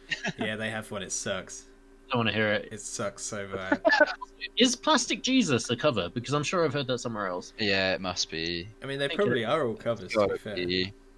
Yeah, probably. So the last few bonus tracks came out in like 2000 and something or other as like, you know, a re-release, a remaster. So anyway, yeah, the remaster. Anyway, yeah, I was just gonna say, definitely a good album, just not really my kind of style. As I said, I find it hard to really enjoy folk and really get into it. I don't dislike it, but I've never been like, oh, I'm gonna listen to that in my own time, sort of thing. So for my subjective enjoyment, it's like a 6 out of 10. There's like a couple tracks on there I'd listen to again, but for the most part, it was kind of meh. But I've got to say, like, from an objective standpoint, like the message it had and the way that it's very evocative, and people who do enjoy this genre and fit into the lifestyle will really appreciate it. So yeah. Dank. Kyle loves 6s today. Notice that. Yeah. Alright. Number of the beast. Greg, Fire at Will. Yeah, I really liked it. It rekindled my appreciation of my heritage. I thought the vocal delivery was very authentic and emotional and heartfelt. I like the pro-freedom, anti-bullshit lyrical message that he was sending throughout. I did also start to get a little bit like, I don't know if I would use the word bored, but I was like zoning out towards the end of it. But that was also, I didn't I listened to all the bonus tracks. I forgot that you said to stop after whatever it was, so that doesn't really count. Yeah, my favorite songs were One Way, Liberty Song, Sell Out, and Another Man's Cause. And oh yeah, and it showed me a great variety of what folk can do. So I'm glad you introduced me to the concept of folk and roll. Hey. Yeah, that was like my big takeaway from the album. I was like, ah, shit, folks got all these other things going on. It's not just like hippy dippy, listen to it in a field music. So yeah. One of the reasons why I chose this is literally because you seemed interested in it. So yeah, no, it really opened my eyes to the possibilities of folk. So I'm going to give it an 8 out of 10. Oh, Greg fucking loving the 8s. Bloody hell. All the 8s. Score all the albums. All the 8s. Go on, Ben. Ben, if you don't give it an 8.5, I'm gonna fucking riot. Yeah, ruin everything. Yeah, I'm gonna riot in a bean field. I mean, yeah, it's come and flick your fucking bean, bro. You know. No, please. That's all the police wanted to do. I just wanted to flick some beans that go around it. There's just two armies on other sides, like, yeah, just flicking beans at each other. No, seriously, 1-3. 1-2. Fuck the place.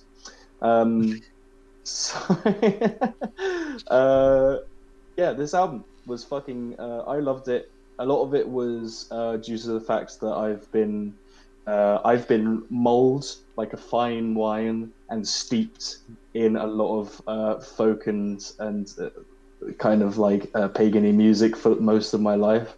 This is what I'm accustomed to. I've marinated in all of this because of my mum, and and all the sort of druidy folk that we've spent time with throughout my life. So I'm quite like used to this kind of stuff. I love it. It reminds me of home. It reminds me of being out in nature, and it reminds me of community. So from this is completely like nostalgia for the most part, because it's what reminds me of everything I love about druidry. From an objective point of view, though, the album is good. There is a little bit of a steep in the middle, objectively that did get me a little bit bored, and it was kind of around the time that sort of songs like I don't know if the set list is different on the album, like the CD album, as it is on Spotify, but it got to around I think like Far From Home sell out a little bit. Like a couple of songs in there, Liberty Song, I wasn't too happy. Like I was like, okay.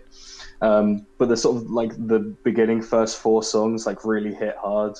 Obviously right up to Boatman, and then the last sort of little bit with The Road, River Flow, and Battle of Beanfield were really good as well. You didn't like Far From Home. That's such a fun song. It was okay. Like I really enjoyed I think it might have been the case where like I zoned out a little bit, and like I was listening to this whilst I was walking home, so I might have zoned out during those songs, which might be my attention span, might also be because I didn't find it particularly good. Could be a combo of both, to be honest. Yeah. But then, like, as soon as I started to listening to Another Man's Cause, that's when the album picked back up for me, and then ended on a really good, like, musical hit, but also like really influential and powerful Battle of the Beanfield. So, all in all, I fucking love this. I've added pretty much the whole album to my like list, so I'm going to give this a 9 out of 10. Oh shit! Oh, couldn't give it an 8.5. Ruined. Let's. So, well, I'm glad you all liked it. It was awesome. This is like, I've been listening to this album for like well over a decade. I fucking love this album so much, and the Levelers, annoyingly, they were playing Hastings, but obviously the gig got cancelled, so rip. But hopefully they reschedule. To finish on what? Sorry, what other Levelers albums would you recommend? Because I want to check more out. Static on the Airwaves, which came out in 2012, when they got angry again, is really good. Basically, it's whenever the albums that come out when the Tories are in power is when that's the good stuff. So they had a chill like 10 years. Yeah, and then... literally. There's a song called Truth Is, which is fucking awesome. It's filmed in, the music video is filmed in a pub in Brighton. I can't remember which one, but it's got like the name in the background. And it's basically a song about if we make the food and we make the clothes and we make all this shit, and without us, you wouldn't be able to eat, you wouldn't be able to wear these clothes. So fuck you, man. But that kind of like message, like, Seize the means of production. Yeah, I personally thought this album had like really good flow personally, but I have been listening to this album for so long now that I would think that. I think River Flow comes in just as you're getting a bit like depressed to like cheer you up. And I love like the faster songs. I love Boatman. Boatman is just live the life. I can't live the life I want. Oh, it's just so good. My dad like covered it recently in his live show because I just basically reminded him of this album. But yeah, I'm gonna give it a 10 out of 10. Literally, in my opinion, it's flawless. 10 out of 10 bills. I fucking love it so much, from all the folky elements to like the lyrics to every song here slaps. In my opinion, I just love singing along to the choruses. Also, Zach, it was just to let you know, it was the Kemp Town Brewery. Kemp Town Brewery. That's where they performed the Truth Is music video. Awesome. Yeah. Hooray! Jolly good shit! Okay, here on CHUB Cast, we want you to get involved. So, we've got some comments from our lovely viewers and listeners. Does someone without dyslexia wants to read them? I'll read. Oh shit, we all want to do it. All three of you read it at the same time. I feel like, Okay. considering that the Tim of the Week, aside from our boy Andrew, is my mother, should be the one to do it. Go for it. Yeah, But you have to read it in the most sarcastic tone of voice. You have to read it. You have to do a silly accent. Oh, my mom's voice. Okay, hang on. Let me get the video up. So, okay, my mom's voice. Hello. Great. This explains a lot. Amanda's a lovely lady. She is. I'm sorry about your son. I'm sorry how he turned out. You're partially to blame for this. The lead singer of the best band in the world. Yeah, so my mother commented on this, bless her soul, love her very much, and she said, "Hello, it's me, crazy tongue out face. I've just re-listened to Leveling the Land. God, I forgot it's got a lot of songs." Keen face. She probably didn't stop at Battle of the Beanfield. Yeah, she probably saw it on Spotify and was like, "Good God." Like most of the album, the fast dancey songs are classics. Make me jiggle. I love that fiddle. Damn, she's spitting bars without even knowing. Slow ones are okay. Bit boring and meh, which is kind of what we said. Then there are some covers at the end which are fun. Classic from 29 years ago. I was 20 when this was released. Mom, you're so old. Your mum's 50 next year. Damn, son. Yeah, boy. The big 5-0.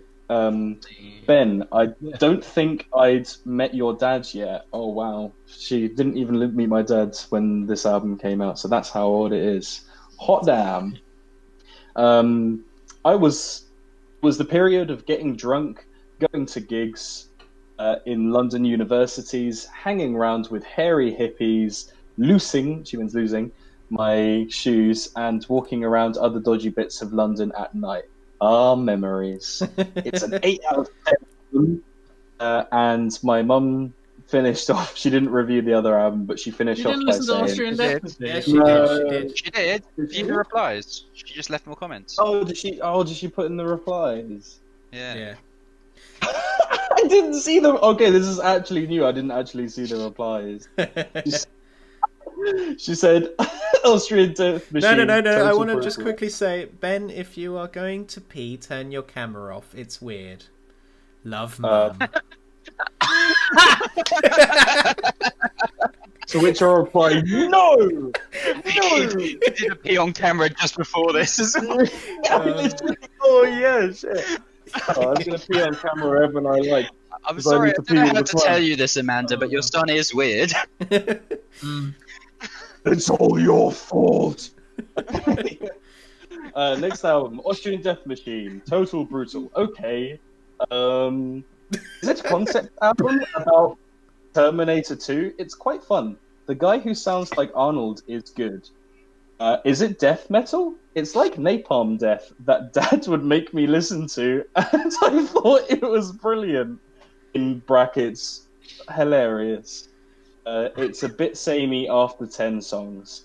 Yep. He, her boyfriend, says it's technically very difficult to play that style, and it would hurt his wrists. So kudos to them for having strong wrists. 6 out of 10, because it's not really my thing, though it's not bad. And then in a separate reply, she put, interludes are shit. Interludes are shit. Yeah. That should be the catchphrase. Interludes are shit. I'm pretty sure we should just make a song called Interludes are shit. And we said this last episode.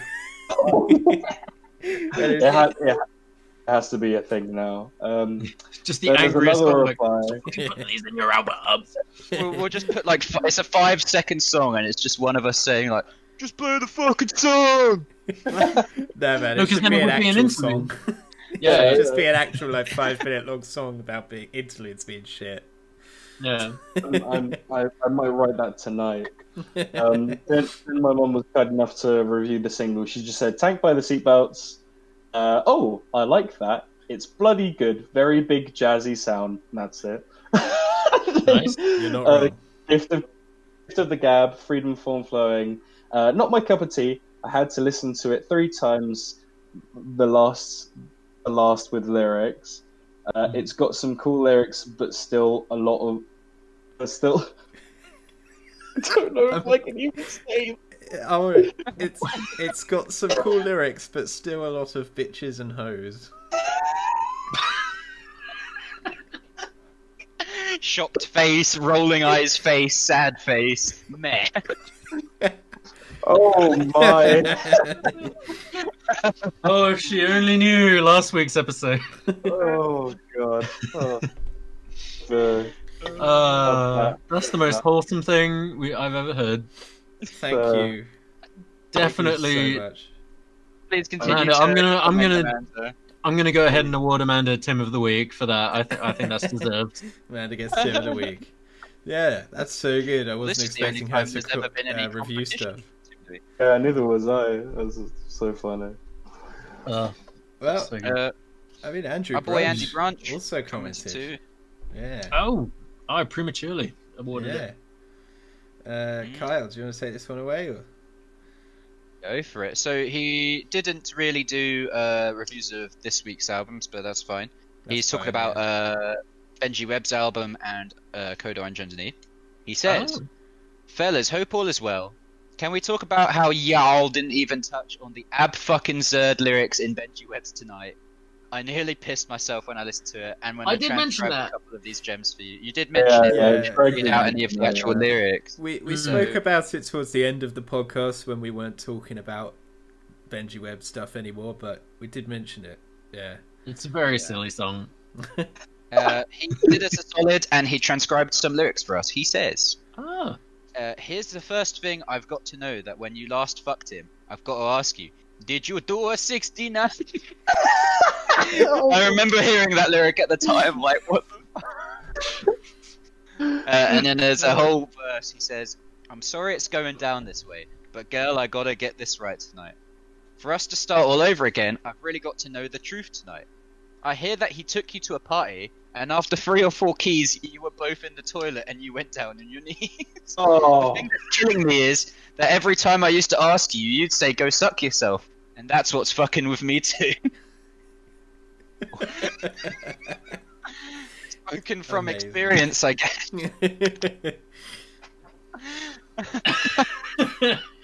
Ben's fucking left. Ben's out of here. Genuinely, that song comes out of nowhere on that album. It's just so stupid, and the rest of it is just love, reggae. Yeah. He continues. When y'all got to the scores and ratings and hadn't mentioned this, I thought I was going to lose my shit. God, it's such Drek proper fucking rubbish. I've never heard Drek proper before. I don't know what that means, but it sounds bad. He says, you know what? I am here for it. I too thought the album was shit on a burning tire. But those absolute dog turd lyrics made me die laughing, and I needed a good laugh. So thank you for this recommendation, and I don't mean that ironically, I mean it genuinely. Hi, Larry. Nice. Amazing. I'm so happy I could do that for you, Andrew. And if you haven't listened to Skindred, they're actually genuinely amazing. Genuinely very fucking good, yeah. Yeah. So I replied saying, I gave it a listen later and realised how eloquently written this song is, made the album slightly more bearable. What did you think of Underneath? He said, yes, Underneath. I found this album hard to pin down and fully understand or embrace. First things first, Code Orange are definitely talented, so none of what I'm saying that could be classified as criticism is meant to detract from their talent or suggest they aren't capable musicians. It's a very PC answer. That being said, I feel like we say stuff like that all the time. Yeah, we say all the time. Yeah, have rabid fans coming after us. You gotta say it. That being said, I feel like their attempt to blend subgenres wasn't as seamlessly pulled off as they had hoped or intended. Really enjoyed the sludgy, industrial, and grungy parts of the album and its songs, but some of those portions that really shined were diminished by attempts to shoehorn their hardcore sound in that they're known for. I feel like Tim said the same thing. And yeah, Zach, you mentioned you didn't like the starting and stopping, shuddering weirdness as well. But I don't know, I think it really added to it personally. No, I liked all that stuff. I just didn't like it when it got a bit more generic, hardcore metalcore sounding towards like the midpoint of the album. Yeah, you didn't like the clean vocal songs, did you? I mean, in comparison, no, but yeah, they were good songs. I think they were doing something quite ambitious, mixing a bunch of different genres, and like we said in that episode, they were experimenting, trying to see what they could come up with from combining all those sounds. So yeah, it might be. Plus, if you had like a whole album of just like experimental sludgy stuff, it would have got boring. So like it was quite cool that there's like the clean stuff that broke it up a bit. It made it so I didn't get bored. So I think you can respect the attempts no matter what you think of like the final product. Yeah, I think he goes on to basically say that. He says felt like these attempts were clunky at times and a bit ham-fisted, you mean. Probably this was a result of wanting to both spread their wings sonically while also trying to appease those in their fan base who come armed with expectations based on the band's previous works. That's very true. Very true. Big true for so many bands. I mean, if you're two different, people like, it's not the same, and then if you do the same thing over and over, people like, it's the fucking same as the last time. You're gonna get the 50-50 split. You just gotta make it unless you're System of a Down, in which every single album is perfection, but... He said, I really vibed with the songs and parts with cleaner vocals, as well as the Trent Reznor / 9 Inch Nails-esque industrial percussions and effects peppered in throughout the album. My boy Andrew. I would give it a... My man's going to 2 decimal places. 6.75 out of 10. Decimals. For what I think it's trying to be. Top tracks for me include Who I Am, Sulphur Surrounding, Easy Way, Sliver, and the title track underneath. I hope I haven't earned the ire of the Chubsters, just an honest opinion from your friend across the pond. Do not ever feel like you can't be honest, my man. That's what we're all about at the end of the day. Yeah, like, we're all here for the honest criticism. I'd say that was a solid analysis. Like, and you went a lot easier on it than you could have, given the feeling the need to apologize. So. Yeah, no, there's no hurt feelings here, man. Like, I sometimes recommend shit just because I know everyone's gonna hate it. Like, don't worry. Fuck you, Greg. Gosh darn. Some of our most entertaining episodes are the ones where we're all just shitting. To be fair. I love that. Awesome. Yeah. Thank you, Andrew. Thank you, Amanda. Yeah. And also, Andrew sent us his band, the Think Tanks demo, which we could well do a solid for him and chuck it in the description or something. Yeah, I haven't heard that yet, but I'm going to listen to it. Yeah, it's funny because you sent us it as we started recording this, so great timing. Yeah, I'm going to have to get reminded, but definitely. Yeah, fuck it, why not? Nice. Well, thank you so much for commenting. If anyone's like on the edge of their seat wondering where Tim is, he's not dead. It's just we're recording this a week early, so he's used to us recording every fortnight. So sorry, Tim. Tim scammed out of Timmy the week. Yeah, we should have given him an advanced warning. We should have. We actually should have. But I'm super glad that we got two people reviewing. That's a record. I think this might be our only episode. Well, although technically Andrew's was for last week, but anyway, like it's a pretty big milestone. 2 reviews in 1 week. I'm pleased. I mean, heck, if someone comes in and wants to review Gloryhammer, like I'm just the community, you know. I'm there for it. Yeah. My mum's commented, so now all your parents have to comment as well. I don't know if my mum knows how to use Spotify. She has it. She pays for it, so we'll see. But yeah, if you what are next week's stuff? We're doing something special, aren't we? We're doing something special. Yeah, we are. So normally we just pick whatever the fuck we feel like, just things that are on our mind, or things that we like, or things that we think the other guys might find interesting or haven't listened to before. But as of the super special episode 16, we're going to start switching it up, and we've got some ideas for ways to keep it interesting. We're going to do different formats for the episodes to kind of just create a bit of variety, and yeah, change up the atmosphere. So we did guest episodes already, which we are going to do again, but this next week we are going to start a brand new format called Genre Head to Head, wherein everybody is going to pick the same genre, which we decided using a randomized wheel previously.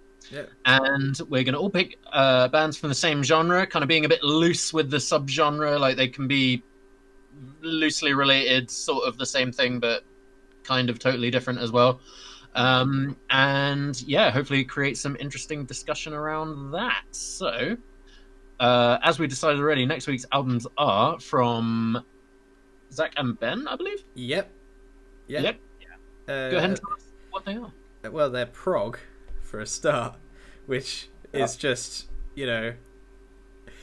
Black's favourite genre. It's my favourite. And actually, my recommendation is not from me, because I couldn't tell you any prog stuff. I guess maybe some early Sabbath or something, but I actually did want to do this band on the show anyway, because Claire fucking loves them. She actually travelled, I think, to the Netherlands to see them live, like solely to see them live, and then go home back to the UK. Like, this is a big deal in the Taylor household, and they are a band called Ayreon. Is that A-Y-R-E-O-N? Yep. Could you spell that for me? A-Y-R-E-O-N. And the album is 01011001. Nice. Yeah, we're in that kind of prog. We're getting to that kind this of. guy's like he's like a solo kind of artist, and he's got crippling stage fright, so he only does like 2 shows a year, and these shows like sell out immediately. And he gets a shit ton of guest vocalists on to sing the songs, and he basically does all the rest. He's had people like Bruce Dickinson, Dee Snider, guy from Creator, like loads of fucking musicians. He's hot shit, but not in England for some reason. He's just big elsewhere. Is it 2 discs? I'm looking at a 2 disc edition. It is 2 discs. I'm like toying. I might listen to both discs just because it's in the spirit of prog, but that is an hour. I don't mind doing both discs. Yeah, so it's an hour and 42. Damn. Yeah, but if you do only 1 disc, I won't hate you. But I'm gonna try and do 2. Yeah. So that's it. Ayreon 01011001. Love that name. So good. This is pure prog. Whilst Carl looks that up in binary, I've never been like a huge fan of prog. In fact, growing up, my dad notoriously fucking hates prog, so I never really listened to like any of it at all, because it was banned as well, literally. like my dad literally like his most hated band is Rush, which, you know, I quite like Rush. I think they're quite good. So like my big intake of prog has come from friends like Kyle and from my friends Fish and Sav back across to Southampton. They introduced me to a lot of bands like Gojira, and Kyle's introduced me to bands like Meshuggah, so a lot of metal prog. But my favourite that I'm going to pick for this... No, I wasn't involved at all. Yeah. Says Ben, who's been listening to Scurrilous on repeat. Actually, yeah, that's true. Dude, like, no spoilers, but that fucking... Mwah. So my pick for prog bands in this category is Crack the Sky by Mastodon. Yeah. Oh, shit. In case you guys weren't aware, Mastodon are literally my favourite band, so I'm okay with this. I mean, Mastodon and Gojira, it kind of tosses between those two. I didn't know Mastodon were prog. I thought they were like... So a lot of this album is 100%. Quite a few of their albums have like a lot of prog influences, and some of them are a lot more like rockier / normal metal-y but this one specifically, Crack the Sky, is very much like concept album / very proggy. Like a couple of the songs are literally like fucking 10 minutes long. So it is one of those. But yeah, Crack the Sky. One of those bands that don't sound like anybody else, so you kind of want to put them in the prog label because I don't know, it's hard to. Oh yeah. Just because of that reason alone, it's they're prog because they're unique, in a sense. Yeah, exactly. I mean, they don't have. They have unusual song structures. Yeah, exactly. Their songs aren't ever verse chorus, except for like a couple on like The Hunter and like Once More Around the Sun. But especially their earlier albums, they definitely don't adhere to any kind of structure at all. Did we say that Protest the Hero the whole was concept? prog as well? They are definitely, yeah. 100%. I mean, some people call them like mathcore, but they're prog. Yeah. Jesus Christ! I think it's because of you two. It's becoming like one of my favorite goddamn genres. Fuck's sake! Right. I didn't think this would happen, but my dad was with me. But yeah, that's the album from my choice. Nice. That Aerion album translates in binary to Y. The letter Y. The letter Y. The letter. Oh, I thought you meant Probably both. Probably both. Oh my god, that's so good. Why though? Go on, boys. What are the singles? Go on, Greg. Alright, so I had one in mind right up until about 5 minutes ago. I was going to do the Brass Against version of The Pot by Tool, which would have been amazing. But there's another song which I think is prog, I don't know for sure, but that has been obsessing me for a long time, and I want to share it with people because I don't know if people know it. And it's a band called Arcane Roots, which you may know from our good friend Corin, who's a massive fan. The song is called Triptych, and that is spelled TRIPTYCH. Triptych. Okay. Arcane Roots are really good. That whole album was really fucking good. We were talking about them the other day, actually. It's so peak that they kind of broke up like as they started gaining traction, which is a real shame. Would have loved to see them live. Like the album absolutely slaps. Why they Brighton boys as well? They didn't really go elaborate. They just said, "Oh, the band's run its course," sort of thing. No. I'm fairly certain they're from Brighton. I actually haven't listened to much of their other stuff, but I just know this album is fucking amazing. Melancholia Hymns is really fucking good. And what's the EP? Where is it? Heaven and Earth EP. It's amazing. That's probably my favourite thing they've done. It's the album that has like ARP and Half the World and that kind of stuff. Yeah, that's Melancholia Hymns. Yeah. That's the one that slaps, dude. What was your choice, Kyle? Go for it. Well, asking me to pick a prog song out of one is like asking me to pick my favourite child. So I kind of struggled. So I erred on the side of... Yeah, I have lots of fucking children. What can I say? I get around. Strong sperm in that. Get a roundabout. I decided to pick Stone Cold Classic from a criminally underrated band who are only really appreciated in the prog circle. They are King Crimson. And the song is their biggest song, 21st Century Schizoid Man. Which is famously sampled by Kanye West. Yeah. You know, I've actually never listened to any King Crimson, but I've heard you guys talk about it a lot. It's hard you to must listen have heard this. You must have heard this song though. Like maybe I don't remember it. If you hear it, you'll probably know it. Like it is quite a. This whole album, In the Court of the Crimson King, is really good. Like, is that the one with the face that's like? It's like. Yeah. Epitaph's great as well, and final song, Court of the Crimson King, all really fucking good. Ooh. I reckon you should just listen to the whole album, to be honest, Greg. I probably will. You'll almost certainly like it. Hmm. They've been around for fucking long, right? Yeah, this song and album are from 69. Damn. All right, so there you have it.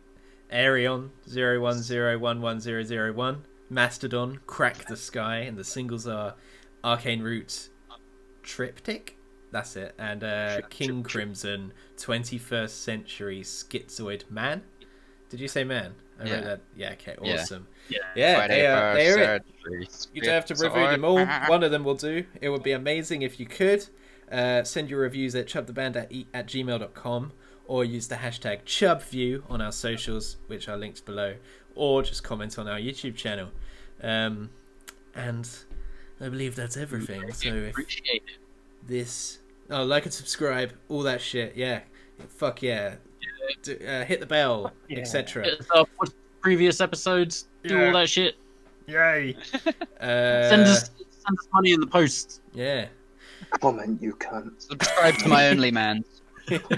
Only Man. And if this podcast gave you a chub, like and subscribe.